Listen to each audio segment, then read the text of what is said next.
Yo, what's up, Underdog family? Welcome back to another episode of the Underdog's Voice. Now, let me ask y'all this. What do you do when you're putting in work, leading your team, and still getting overlooked just because you at a small school? You don't know? What I'm going to tell you. You keep hooping, you keep grinding, and you get loud with your game. So today, I got a guest who is the definition of just that underdog mentality, Abigail Judy. She's a 5'9" guard out of Foster, Maryland. She has been first team all-conference back-to-back, MIAC leading scorer, and named MVP and team captain 2 years in a row. But guess what? The college coaches still ain't knocking like they should be. And that's why this conversation needs to happen. So, let's get into it. Raw, real, and from the voice of an underdog.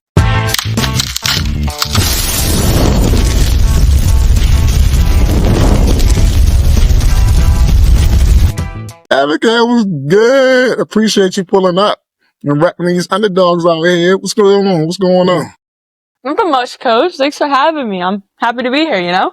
Yeah, this is long overdue. Definitely. This is long overdue. So let's get right into it. All right, so you're coming from a small school, but you got big stats. You know, you got a big presence on the court.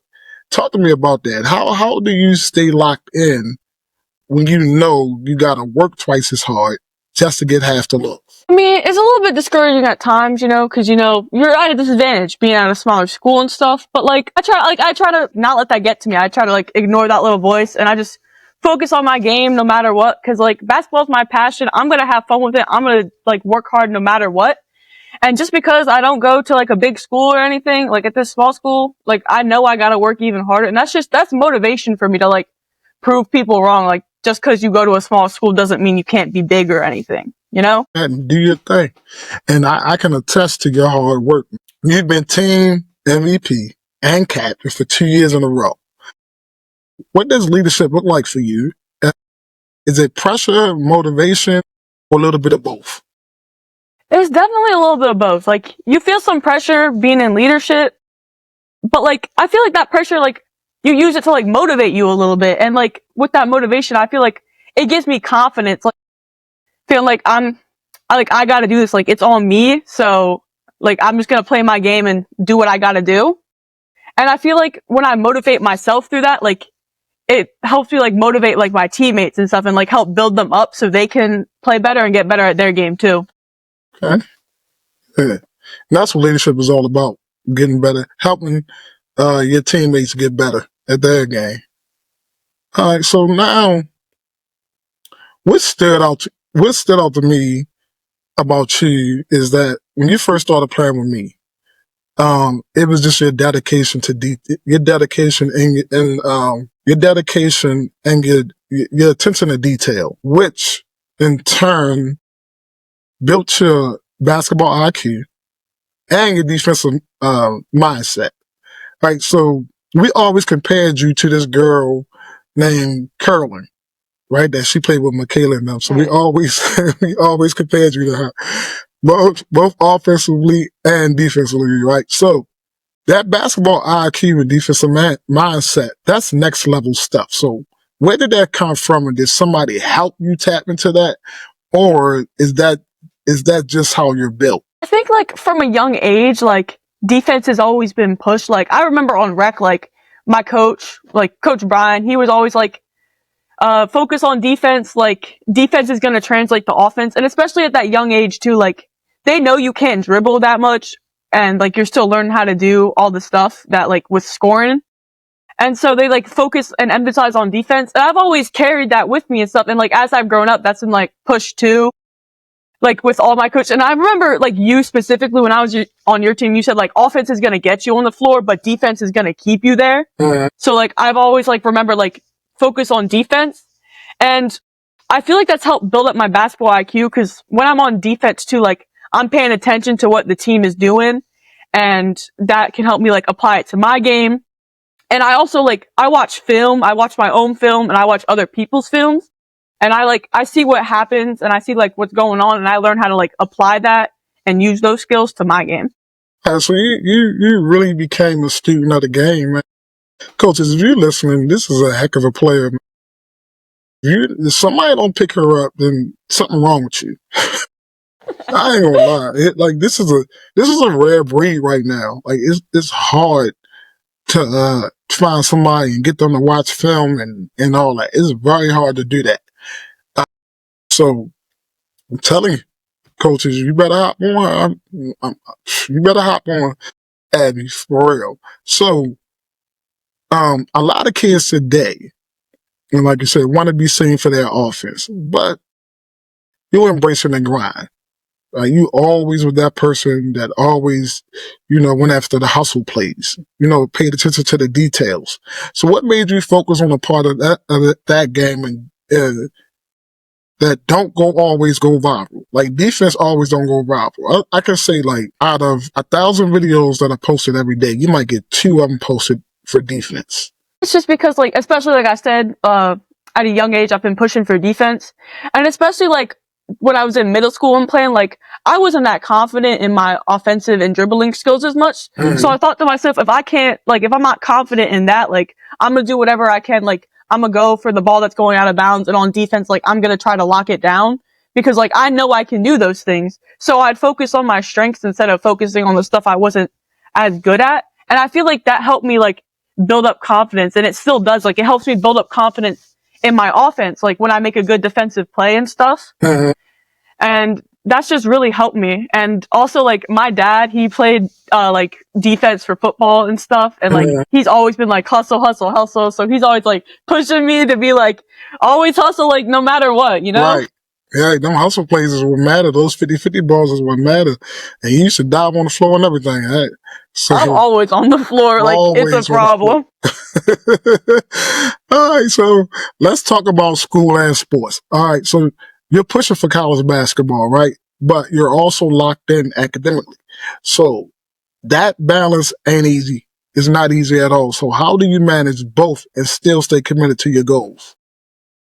I've gotten really good with like my time management and stuff. Like I know if I have like a late game or a late practice, I know like, okay, I gotta do my assignments like a day or two before, or like start like dispersing it like throughout like the week or so. So I don't like get like stuck on that one night, and I'm not staying up late and like losing sleep over it. Right. And also like from a young age, my parents have pushed like get good grades. Like grades are what matter. Like they're your future.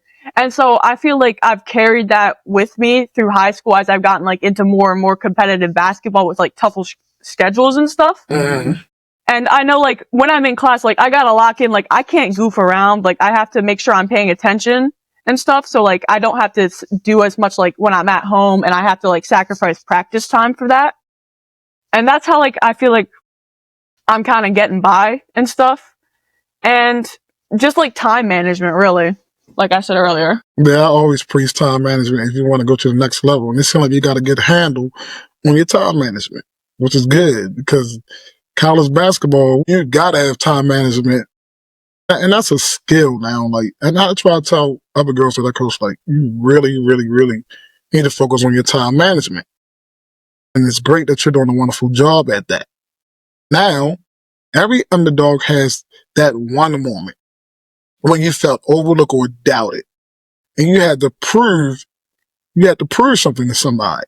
So what's been your biggest, I gotta prove them wrong moment? There was this one camp I went to over the summer, I think, at Yale, and like it was really competitive. There were a lot of good girls there and stuff, but like I felt like I was having a good day, like defense, offense, like I was putting in the hustle, like my shots were falling and stuff, and I was thinking like, dang, I'm having a good day.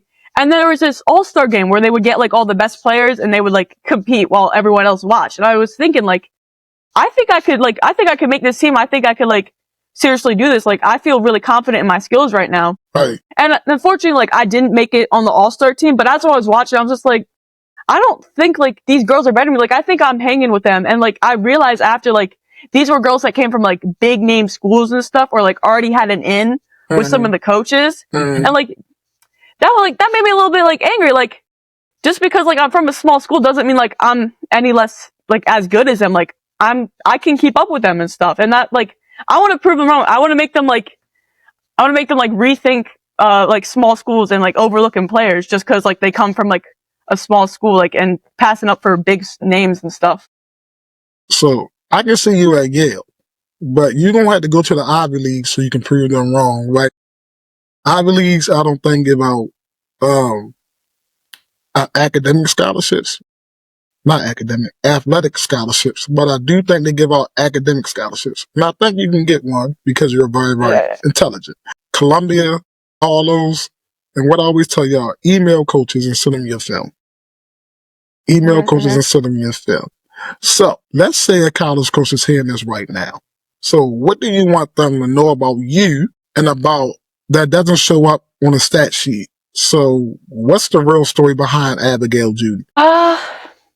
Probably like 3 things. Like I'm always trying to learn more about the game. Like I'm always trying to like, what's a new move I can do? What's a new play or something that would like help me advance my game or help my teammates out? And like the work I put in outside the court that you don't see, like I'm going to the gym, like I'm lifting weights, I'm like running on the treadmills, and I'm like getting shots up. And like coaches don't see that kind of stuff. And like I also like I try to be there for my teammates like on and off the court. Like you're going through something at school right now, like come talk to me, like I'll be there for you. Or like you just want to go to the court and put some shots up, I'll be there like day or night. Just I want to be that person for my teammates. And coaches can't really see that like on film or like in the game or anything. But like I want to be known as like the person like you can come to who's always like trying to work hard and get better. Great teammate. A great teammate. Now again, that's one of the things that I always push for y'all is to be great teammates. Anything else is to be great teammates. For players, every player out there that's listening, that's coming from a small school or a program without a big name, what's your message to them? Like, what advice would you do? What advice would you drop what advice would you drop on how to stay locked in? Just like, you're always going to see those big names and those big schools and people going off and winning like state and national championships and stuff. Like, don't get discouraged by that. Like, they have the big name and stuff, but that doesn't make you like any less of a good player than you are. Like, you can still be great even though you come from a small school. Like, a lot of good players come from like these smaller, like, Dame Lillard, for example, he's like one of my, the people I look up to because he didn't have like the perfect like story like going to the NBA. Like he went to like a small school G League and then he went to the league, and like I feel like you gotta like look for people like that who like have gone through the same thing and see like, dang, like just because I come from a small school that doesn't mean I can't make it. Like I can still do great things. Right. That's great. All right. So you played for me, and then I stopped really doing high school, and you played for was it NE4? Coach Trent and the Elite Warriors. Yeah, Coach Trent. Yeah. That's my man. I love Coach Trent and what he does. Yeah. So how was that experience with Coach Trent?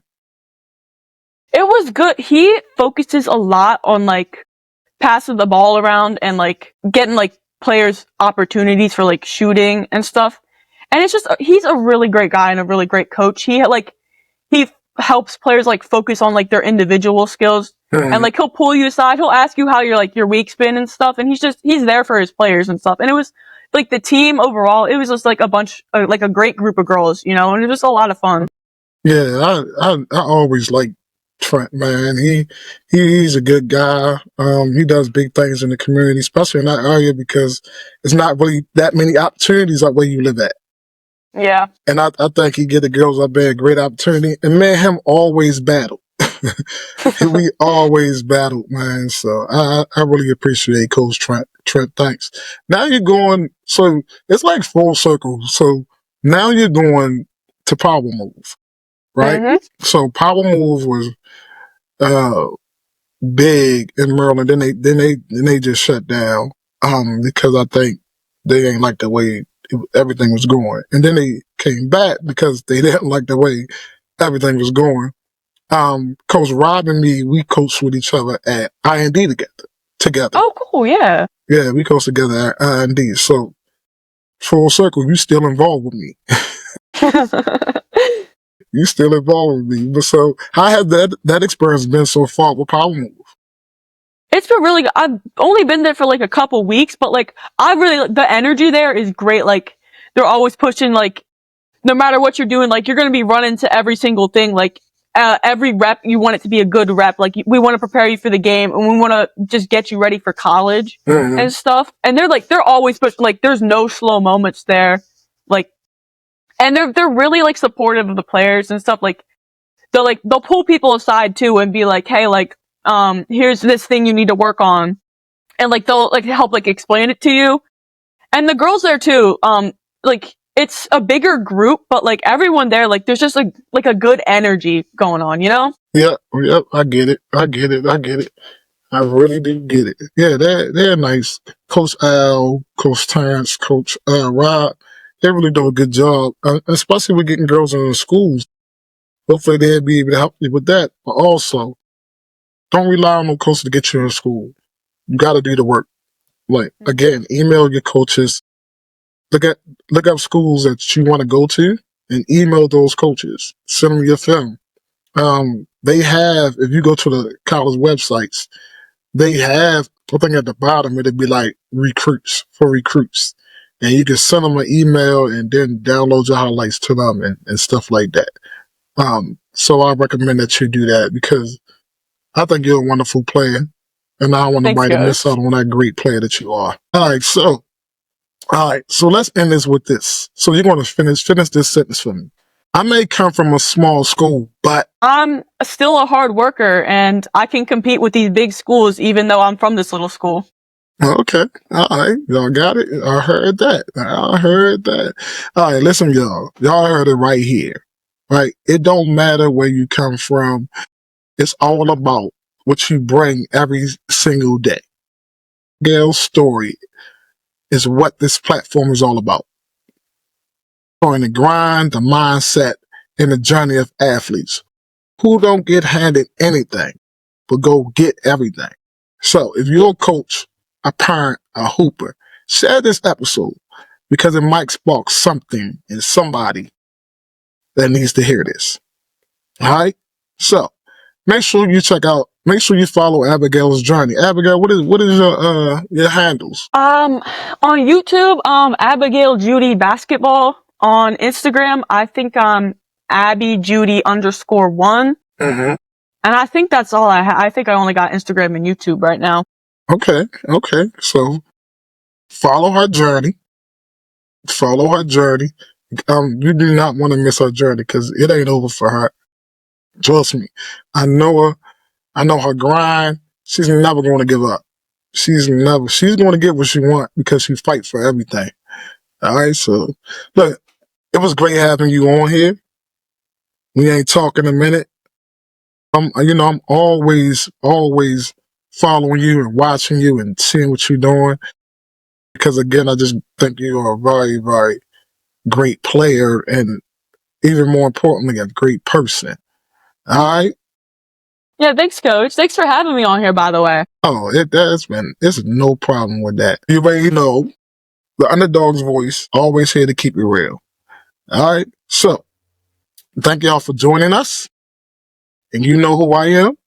That's Abby. I'm Coach Q. And guess what? We're out. Bye.